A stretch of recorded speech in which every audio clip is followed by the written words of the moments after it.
Bienvenue ici, là, où les échanges nous facilitent la résilience, où le dialogue et l'empathie nous enrichissent. Pour toi, pour moi, pour elle, pour lui, j'en fais le pari. Et tant pis, si ça me prend toute une vie. Oui, tant pis, si ça me prend toute une vie. Bonjour Valérie. Bonjour Maréline. Bonjour tout le monde. Nous sommes les apprentissages et aujourd'hui nous allons vous parler, dans la lignée des vidéos que nous avons déjà faites sur le couple, des 4 cavaliers de l'Apocalypse. Alors Valérie, explique-nous un petit peu de quoi ça parle parce que c'est un peu flippant ton truc. Oui, alors c'est ce qu'on a communément, tu sais, c'est une équipe aux États-Unis qui a bossé là-dessus et qui a employé cette terminologie parce que ça porte bien son nom, hein. Ça crée l'apocalypse dans les couples. C'est un poison, on pourrait même dire. C'est très toxique. D'accord. Alors ça serait quoi? C'est des actes, des mots, des gestes? Ça donnerait quoi en fait?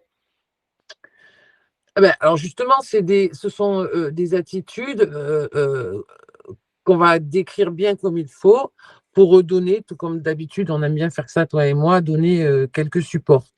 Et pour délirer un peu là-dessus, l'idée, tu vois, c'est de se dire que l'amour, c'est un peu surestimé. Souvent, on le surestime et on lui demande beaucoup de choses, probablement trop de choses. Et du coup, c'est comme un stock d'essence, tu vois, on descend au niveau du stock et on appelle ça aimer ou aimer moins, mais ça ne veut rien dire en vrai. L'idée, c'est que l'amour, on ne peut pas lui demander de tout guérir, d'être aveugle, comme on dit au début. Tu sais, au début, on dit l'amour est aveugle. Et après, il recouvre la vue d'une certaine façon. Des fois, on dit même que ça dure 6 mois. Il y en a qui font des essais là-dessus, sur l'amour aveugle. Et en fait, dès qu'il recouvre la vue, il se retrouve à être malmené. D'accord. Alors, ce qui est chouette, c'est que dans les 4 cavaliers de l'Apocalypse, ils ont été bien déterminés.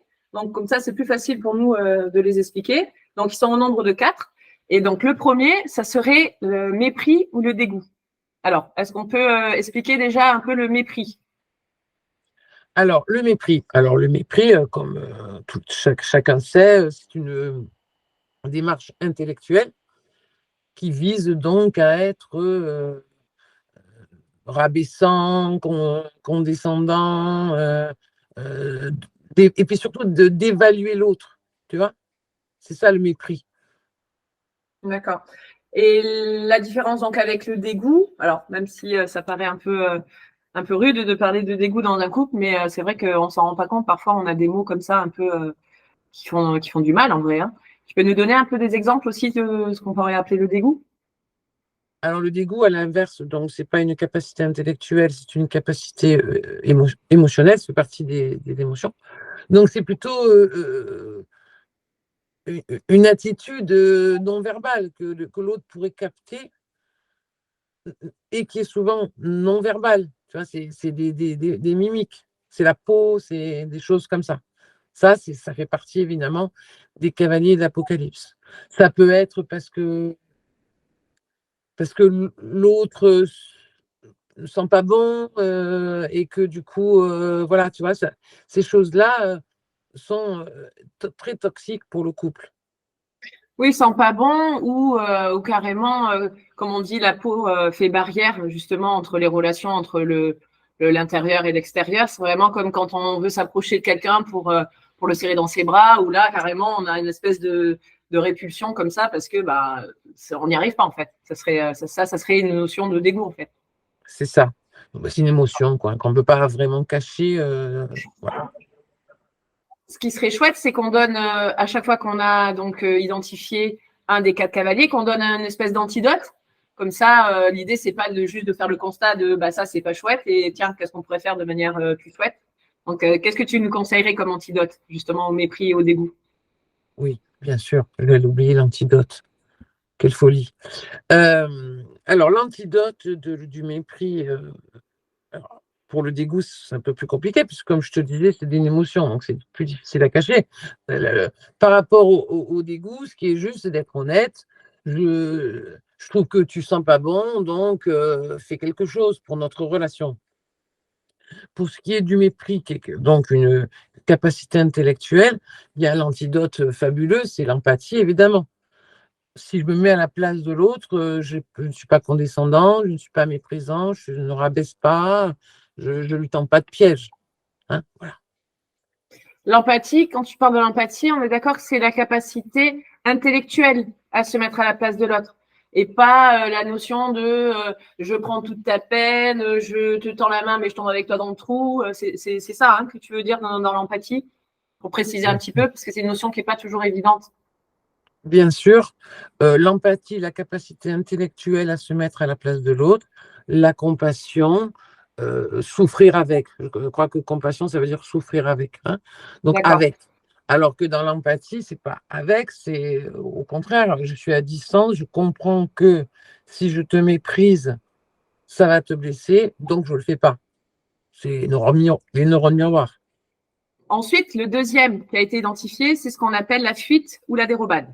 Donc là, c'est pareil, Okay. si tu peux nous expliquer ce dont on parle. Ok. Bon, alors, la fuite, ça parle à tout le monde. La dérobade, c'est pour le dire de façon plus poétique. C'est donc quelqu'un qui refuse le débat, la discussion, les crises nécessaires. Quoi dire d'autre tu vois, quelqu'un qui fuit, quoi. Ou dans le déni. Toutes ces attitudes plus ou moins intellectuelles, émotionnelles, là, c'est peut-être là que se cachent peut-être les névroses de l'enfance aussi. Bien sûr que de tout relève de l'éducation quand même, mais bon. Et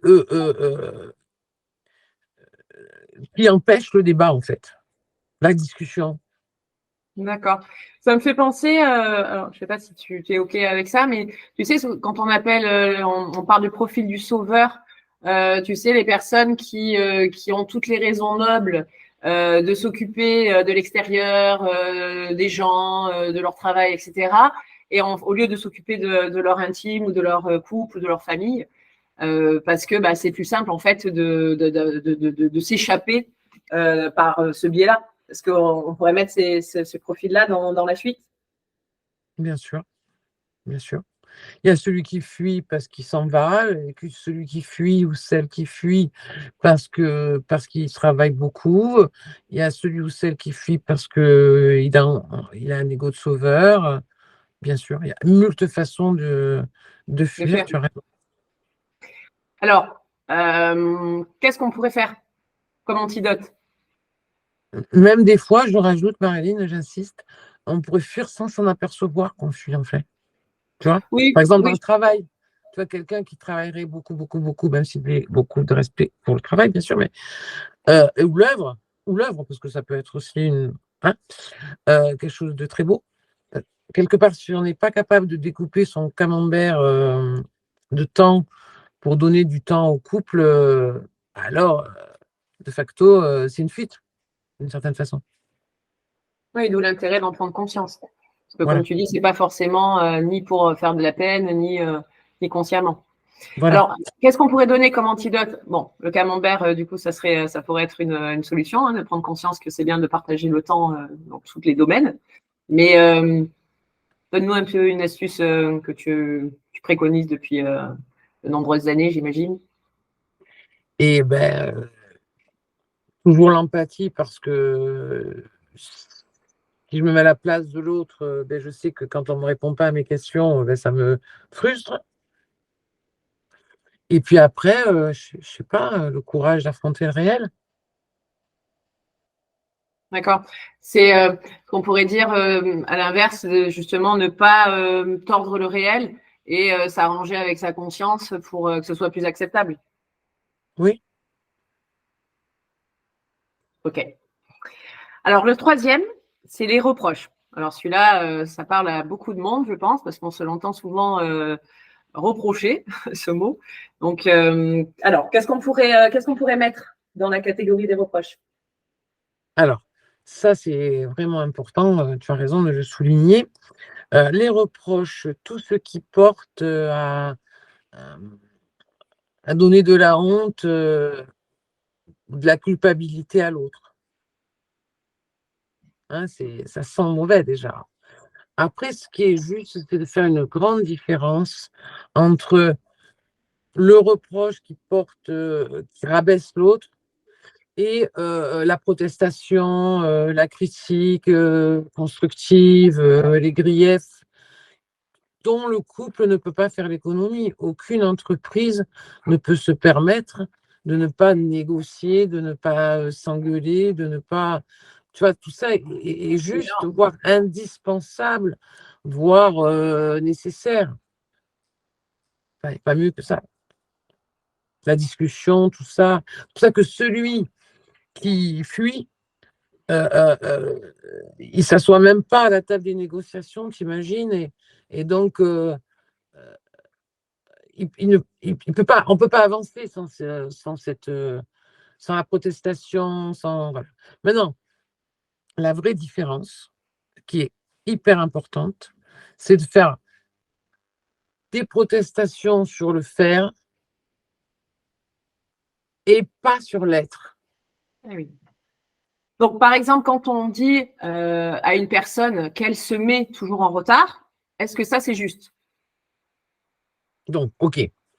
C'est pour ça que nous l'avons bien expliqué. On ne peut pas faire un gros sac, elle me fait ou il me fait des reproches, sans faire le distinguo. Hein. Donc, quelqu'un qui se met tout le temps en retard, donc il peut devenir agaçant, forcément. Si je suis dans la protestation, je lui dis, oh là là, ça me fait suer que tu sois tout le temps en retard, ça m'agace, ça me met en retard moi-même, fais chier. Peut même être, on s'en fout. Voilà. Parce qu'on a attaqué le faire.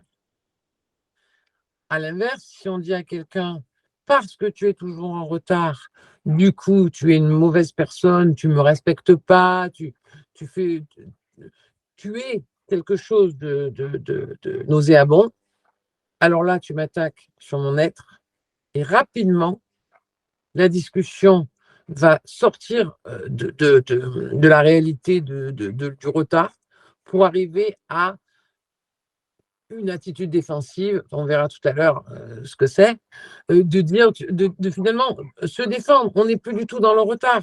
Tu attaques mon être. Comment le fait d'être en retard, même si c'est mal, pour certains, fait de moi une mauvaise personne? Est-ce que je m'explique bien dans la différence? Oui, c'est vraiment, l'idée, c'est de faire attention aux termes qu'on emploie. Parce que c'est vrai que là, ça pourrait être juste du détail. Si on écoute comme ça, oui, bon, ça va, c'est pas très grave. Mais en vrai, l'être et le faire, c'est pas du tout la même chose. C'est typiquement les exemples nous, on aime bien prendre aussi pour les enfants. Par exemple, qui marche très bien, c'est quand on dit à un enfant, tu fais le cochon ou tu es un cochon. C'est pas du tout la même chose de faire le cochon et d'être un cochon. Alors, évidemment, on peut trouver beaucoup mieux pour s'exprimer auprès des enfants, on est d'accord. Mais c'est pour donner un exemple qui est parlant. Donc, je prends un autre exemple. Si par exemple, si un des deux partenaires ne fait pas ce qu'on attend de lui dans le quotidien, tu vois, dans l'intendance de la maison, va acheter les croquettes du chat, il faut étendre le linge, qu'est-ce qu'on devrait dire pour que ce soit juste et qu'on ne soit pas dans le reproche? Ça, c'est vraiment commun à beaucoup de couples et je pense que c'est utile de trouver des petites astuces. Qu'est-ce que tu nous dirais? Ok. Déjà, tu vois, tu as dit il faut, devrait, tout ça. Alors déjà, ça commence mal. Je me corrige, je ne dirai pas toujours. Parce que ces mots-là font partie justement des... Alors c'est sûr, c'est de la sémantique, c'est certain, et pour autant, ça met une teinte de reproche, justement. L'injonction, ouais. Voilà, d'injonction, de culpabilité, tu vois. Non. Bon, ok. Alors, l'autre, on reprend quand même ton exemple, l'autre fait l'économie des tâches qui lui incombent ou ne devine pas qu'il serait juste qu'il les fasse. Ok, très bien. Bon, l'autre qui est un bon équipier, empathique, tout ça, qu'on essaye d'être humblement, ne peut pas s'en passer, ne pas faire l'économie, parce que s'il est malhonnête et qu'il se charge tout seul de faire ce que l'autre, il serait juste qu'il fasse, du coup, il va faire sa victime au bout d'un moment et les reproches vont forcément pointer leur nez. Ce qui est important, c'est encore une fois, comme on le dit, c'est que l'amour, c'est de ne pas lui demander tout, quoi. Là, oui, c'est un peu de la communication, c'est un peu de l'honnêteté, c'est un peu revoyer votre charte. Donc, ce qui est juste, c'est de rappeler les faits. Déjà, de rappeler les faits, de faire l'état des lieux. Tu vois ce que je veux dire? Oui, donc ça, c'est pour qu'on revienne à la problématique initiale. Voilà, je te rappelle que dans notre vie, il y a un chat et que ce chat se nourrit. Je suis un peu ironique, je l'avoue. Et pour C'est autant, pas un Tamagotchi, c'est ça? voilà. Donc, ou alors, on s'est mal compris.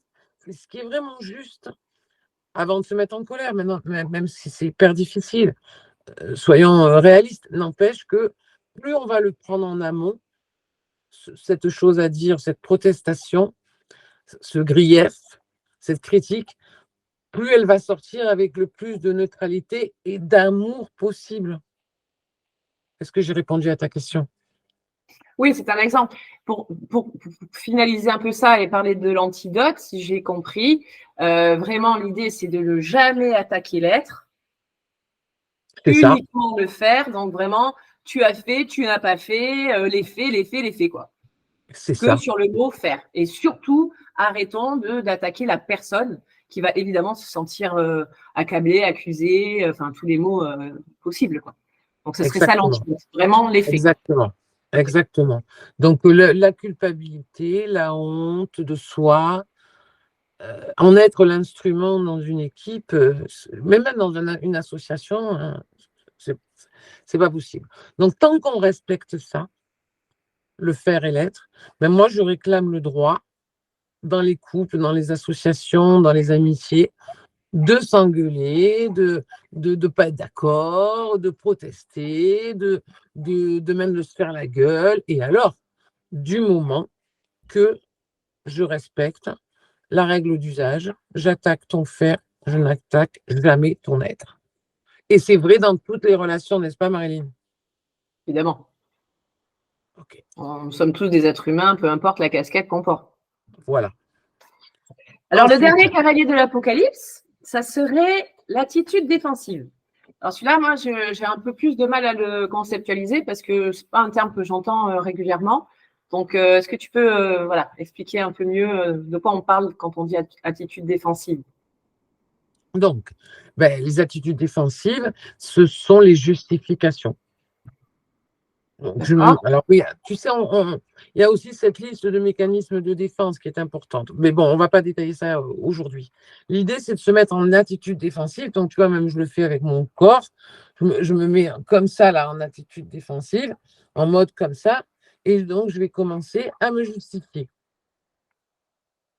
Ouais. Ça, ça fait partie des gros poisons du couple, parce que forcément, l'autre va soit attaquer, soit, donc, il va avoir le mauvais rôle d'attaquer encore, et donc, tu imagines où ça peut aller, soit de se mettre en attitude défensive là aussi, et là, le débat prend une tournure qui s'éloigne souvent du sujet. Et c'est d'ailleurs pour ça que les gens disent souvent, je ne sais même pas par où ça a commencé, ou ça a commencé sur un truc, une broutille. Beaucoup de couples le disent ainsi. Parce qu'on s'est éloigné totalement du sujet en attaquant l'être, par exemple, ou en méprisant, comme on disait tout à l'heure. Et donc, du coup, ben, l'attitude défensive n'engage pas un débat neutre. Ce que j'entends, c'est qu'on ne devrait jamais se justifier, en fait. C'est-à-dire que même si on nous attaque sur des faits qui sont faux ou qui sont erronés ou des mensonges, l'idée, ça serait de ne pas se justifier. Ça paraît difficile à faire quand même. Exactement. C'est tolérance zéro à la justification, à part si on est coupable. Et Ah, que d'accord. les coupables qui se justifient. Donc, si je suis coupable, de quelque chose, parce que ça m'arrive aussi, j'imagine. Alors là, oui, justifie-toi. Mais donc, du coup, là, il n'y a pas besoin de se mettre en attitude défensive. Il y a à dire, oui, je me suis trompée, oui, je l'ai merdé, oui. Et là, on va sur un autre débat de comment on gère ça, tu vois. Mais si je me justifie à tout bout de champ parce que tu me fais un reproche, imagine, tu me fais un reproche, je me justifie. Tu me fais un reproche, je me justifie. Ouais, on s'en sort plus. C'est barbare, hein, comme tu disais. Hein. Oui, c'est pas passionnant comme débat, en effet. Donc, l'idée, en fait, ce serait, au lieu de se justifier, ce serait un peu faire que de la narration, rappeler des faits, encore une fois, hein, factuels, un peu comme en juridique où on dit attendu que la personne a fait ça, elle a fait ça, elle a fait. Voilà, et pas où j'ai fait ça, mais on se justifie pas, on part pas dans des discussions interminables où on essaye de convaincre l'autre comme si on était coupable. C'est vrai que cette notion de quand on entend si tu te justifies, t'es coupable, c'est vrai que tout de suite tu dis ah ben non. Enfin, moi, ça me fait penser ça. Du coup, ben non, je vais pas me justifier, je suis pas coupable en fait. Donc, c'est bien d'avoir mis ce mot-là parce que ça fait tout de suite un déclic, je trouve, pour dire ah oui, ok, je vais arrêter parce qu'en vrai, je ne suis pas coupable. Donc, ça, c'est une bonne petite astuce, je trouve. Et donc, en fait, c'est un peu quand tu dis ça se dilue, c'est qu'il faudrait choisir entre le fond et la forme. Donc, arrêter de parler de tout et n'importe quoi, parce que le fond, c'était pas ça. Comme tu disais, si le problème, c'était d'aller acheter les croquettes pour le chat, on part dans des discussions interminables, et puis le chat, à la finale, on a complètement oublié de parler du chat. C'est un peu ça, on se noie dans tout ça, quoi. C'est ça. Donc, on parle des croquettes du chat et on finit par dire qu'on est mauvais, souvent. Bon, après, on n'est pas des chochottes, hein. Encore une fois, on peut s'engueuler. Si on reste sur le sujet des croquettes des chats, oui, t'avais qu'à le faire, toujours le faire. C'est juste. C'est ça, ouais, pareil, tu n'aimes pas les animaux, par exemple. C'est ça. Ouais, tu te rends compte? Voilà, c'est ça, c'est un bon exemple. C'est pas. Comment tu as dit tu as oublié les croquettes du chat parce que tu l'aimes pas. Oui, pas du tout. Il y avait moult autres raisons, en fait. C'est ça. D'accord. Voilà. En fait, ça sert aussi à sortir des discussions bas de gamme, quoi. On pourrait dire et patati et patata. Enfin, c'est vraiment essayer de monter le niveau de la discussion et que ce soit plus intéressant et qu'on ne perde pas des heures et des heures à se diluer dans des moments qui ne seront pas de qualité, du coup. Et là, c'est dommage. Exactement. Donc là, l'antidote, ce serait quoi? Ce serait rester bien sur le fond qui nous occupe grâce à rester sur le fer. Et puis, tu sais, il y a toujours un qui est plus que l'autre dans les tentatives d'apaisement, tu vois. Et c'est vrai, souvent, il y en a un qui est plus apaisant que l'autre. Je ne sais pas si c'est dû au signe astrologique. Non, je ne sais pas à quoi c'est dû. Et on s'en fout, j'ai envie de dire, puisque dans une équipe, on n'est pas tous pareils. On est différents, heureusement. Donc, tout va bien. Donc, c'est vrai que les tentatives d'apaisement, c'est-à-dire celui ou celle qui va venir avec. Mais au fait, on ne parlait pas de l'histoire du chat, là. Tu vois, où on va, là, chérie, Valérie chérie, ou Marie chérie, où va-t-on? C'est vrai que du coup, celui-là, il amène, comme il sort de l'attitude défensive et qu'il va plutôt vers l'autre, ça marche, ça fonctionne plutôt bien. Donc, je conseille aussi que celui qui est bon pour les tentatives d'apaisement les réalise. Un peu le négociateur, on pourrait dire. L'apaiseur, ça doit se dire apaiseur. L'apaiseur, je ne sais pas si ça se dit, mais c'est pas mal aussi. Vraiment, l'idée, c'est de sortir du schéma bourreau-victime. Parce que dans les conflits d'association, de couple, de vie humaine, quoi, il y a rarement un coupable et une victime, à part si on est affaire à un plus faible que soi. Tu vois. Mais dans les couples, normalement, c'est pas le sujet. Ok. Donc, les 4 cavaliers, donc, on a dit que c'est le mépris ou le dégoût, la fuite ou la dérobade, les reproches et l'attitude défensive. Petite conclusion, Valérie? Bon, écoute, on a tout dit là. Hein. Ouais. Ok. Donc, bah, les amis, si vous voulez bien, vous partagez, vous commentez, vous vous abonnez, et puis surtout, vous vérifiez toujours tout ce qu'on raconte. Merci beaucoup. À bientôt. À bientôt. Valérie. À Bye bientôt, bye. Bienvenue ici, là, où les échanges nous facilitent la résilience, où le dialogue et l'empathie nous enrichissent. Pour toi, pour moi, pour elle, pour lui, j'en fais le pari. Et tant pis, si ça me prend toute une vie. Oui, tant pis, si ça me prend toute une vie.